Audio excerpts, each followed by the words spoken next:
स्वागत है मोतीलाल भोये चैनल पर। आज हम जानेंगे हमारे घर तक बिजली कैसे पहुंचती है। तो इस इंटरेस्टिंग वीडियो को पूरा देखिए तो आपको समझ में आ जाएगा कि हमारे घर तक जो हम यूज करते हैं वो बिजली कैसे पहुंचती है। तो शुरुआत करते हैं। बिजली हमारे घर तक 3 स्टेप में पहुंचती है। पहला है जनरेशन, ट्रांसमिशन और डिस्ट्रीब्यूशन।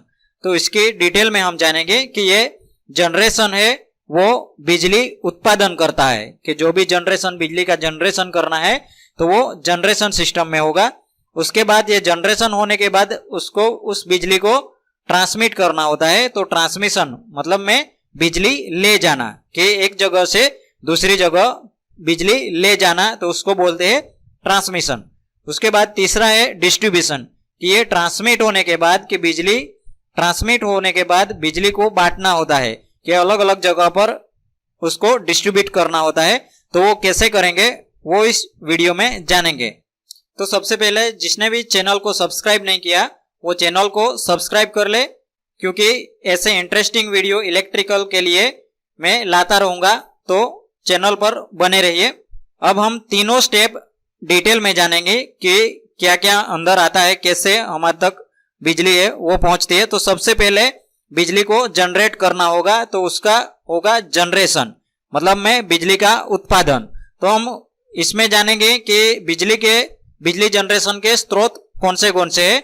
तो सबसे पहला है हाइड्रो पावर प्लांट, मतलब में कि डैम होता है, तो उससे मतलब में कोई भी ऊंचाई से पानी को नीचे गिराना होता है और उससे बिजली जनरेट होती है।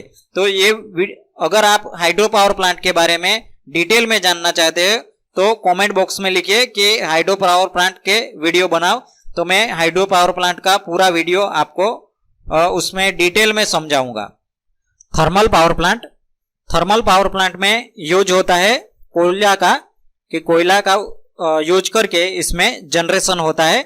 इसके बारे में डिटेल में जानने के लिए कमेंट बॉक्स में आप बोल सकते हो। नेक्स्ट जनरेशन है न्यूक्लियर पावर प्लांट, कि इसमें यूरेनियम का यूज करके इसमें पावर का जनरेशन किया जाता है। इसके न्यूक्लियर पावर प्लांट के बारे में डिटेल में जानने के लिए आप कमेंट बॉक्स में बोल सकते हो। विंड पावर प्लांट, यहाँ पर विंड का यूज करके इसमें पावर का जनरेशन होता है। उसी तरह सोलर पावर प्लांट, कि सोलर का यूज करके, सोलर प्लेट का यूज करके इसमें गर्मी से बिजली सोलर प्लेट का यूज करके सूर्य ऊर्जा का इसमें इलेक्ट्रिक पावर में कन्वर्ट किया जाता है। तो ये सोलर पावर प्लांट जनरेशन है। इस तरीके से सोलर पावर प्लांट का जनरेशन कर सकते हैं। तो ये सब जनरेशन के उसी तरह अलग अलग जनरेशन से हम पावर का जनरेशन कर सकते हैं।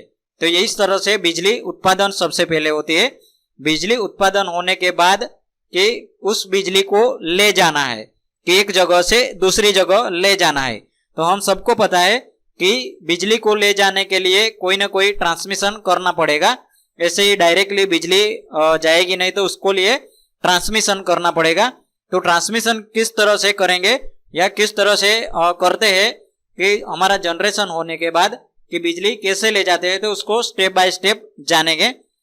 एग्जाम्पल के तौर पर यहाँ पर थर्मल पावर प्लांट है और ये सब जनरेशन है। तो ये एक एग्जाम्पल के लिए यहाँ से दिया है। अगर हमारे पास सोलर पावर प्लांट का जनरेशन है तो उसको डीसी से एसी में कन्वर्जन करना पड़ेगा, क्योंकि सोलर पावर में डीसी का ही जनरेशन होता है, तो उसको एसी में कन्वर्ट करना पड़ेगा। बाकी hydro power plant, thermal power plant, wind power plant और ये बाकी के सब पावर प्लांट है तो वो एसी पावर जनरेट करता है। और ट्रांसमिशन लाइन है, ये इस तरह से लाइन होती है, तो उसके लिए ये फोटो दिया गया है। सबसे पहले हम यहाँ से समझते हैं कि कोई भी पावर प्लांट है तो वो जनरेशन करता है। जनरेशन करने के बाद यहाँ से पावर आगे जाता है। ट्रांसफार्मर कौन सा है, तो ट्रांसमिशन सब स्टेशन का स्टेप अप ट्रांसफार्मर है। तो ये ट्रांसफार्मर हो गया कि यहाँ से पावर जनरेशन होगा वो 11 kV AC का होगा। 11 kV AC का पावर जनरेशन यहाँ पर स्टेप अप करना है, मतलब में पावर को बढ़ाना है। ये पावर बढ़ा के कितना करना है, 11 kV टू 132 kV। और यहाँ पर ये इससे भी ज्यादा कर सकता है कि ये 220 kV तक या 440 केवी तक कर सकते हैं। इसमें से कौन सा भी ऑप्शन हो सकता है। जितना ज्यादा स्टेप अप करना है तो वो यहाँ पर हो जाएगा, क्या यूज करके, स्टेप अप ट्रांसफार्मर, तो उसको बोलेंगे ट्रांसमिशन सबस्टेशन। तो ये सब हो जाएगा, स्टेप अप सबसे पहले हो जाएगा। अब स्टेप अप क्यों करना पड़ता है तो वो आप वो जानने के लिए कमेंट बॉक्स में पूछ सकते हैं, तो उसके बारे में डिटेल में एक वीडियो बनाऊंगा कि ये क्यों करना पड़ता है, उसकी इफेक्ट क्या होती है। अगर हम यहाँ से डायरेक्टली 11 केवी डायरेक्टली ले जाए डिस्ट्रीब्यूशन तक तो उसमें क्या दिक्कत आ सकती है, उसमें क्या प्रॉब्लम हो सकता है, तो वो डिटेल में जानने के लिए कमेंट में आप बोल सकते हो। यहाँ से स्टेप अप करने के बाद अगर हम एग्जांपल के तौर पर लेते हैं 132 केवी, यहाँ से ट्रांसमिशन सबस्टेशन है वो स्टेप डाउन ट्रांसफार्मर है। मतलब में स्टेप डाउन मतलब वोल्टेज को कम करेगा। वोल्टेज को सबसे पहले क्या था 132 केवी था, उसका करना है 33 केवी, कि इसको चेंज कर देना है कि स्टेप डाउन करना है 33 केवी या फिर 66 केवी, दोनों में से कोई भी कर सकते हो। तो यहाँ से चेंज हो जाएगा स्टेप डाउन में। स्टेप डाउन होने के बाद ये जो लाइन है वो ट्रांसमिशन लाइन है। ये जो मैंने यहाँ दिखाई है ट्रांसमिशन लाइन, तो ये जो लाइन है यहाँ से भी डायरेक्टली सब स्टेशन नहीं आ जाएगा, उसमें ट्रांसमिशन लाइन होगा। तो इस तरह से ट्रांसमिशन लाइन होगी। तो यहाँ से बाद में जाएगा डिस्ट्रीब्यूशन सब स्टेशन पर। तो यहाँ स्टेप डाउन ट्रांसफार्मर यहाँ पर लगाया हुआ होगा, तो ये क्या कन्वर्ट कर देगा 33 केवी से 11 केवी तक। तो 11 केवी वो हो गया वो डिस्ट्रीब्यूशन ट्रांसफार्मर।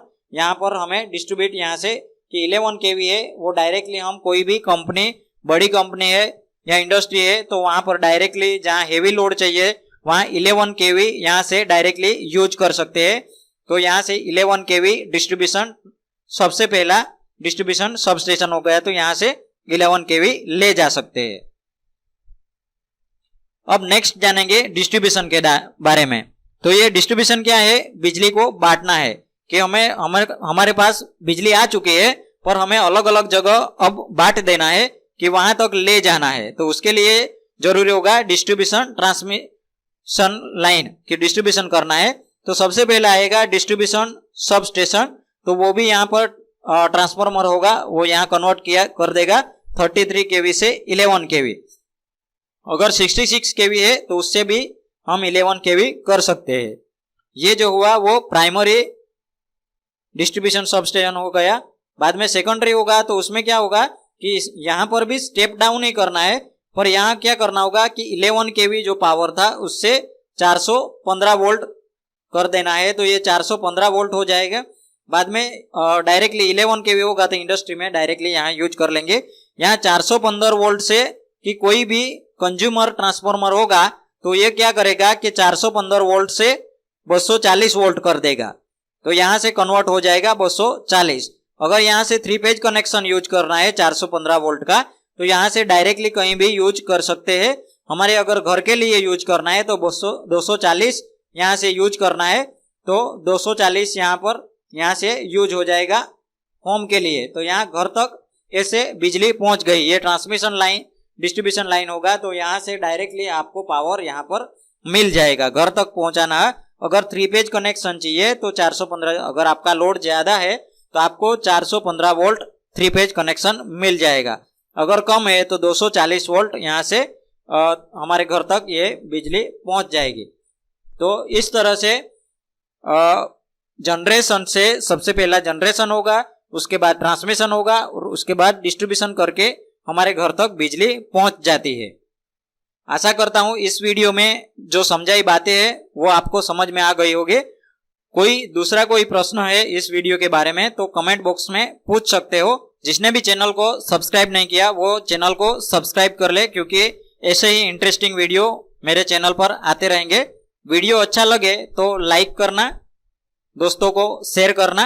वीडियो देखने के लिए धन्यवाद।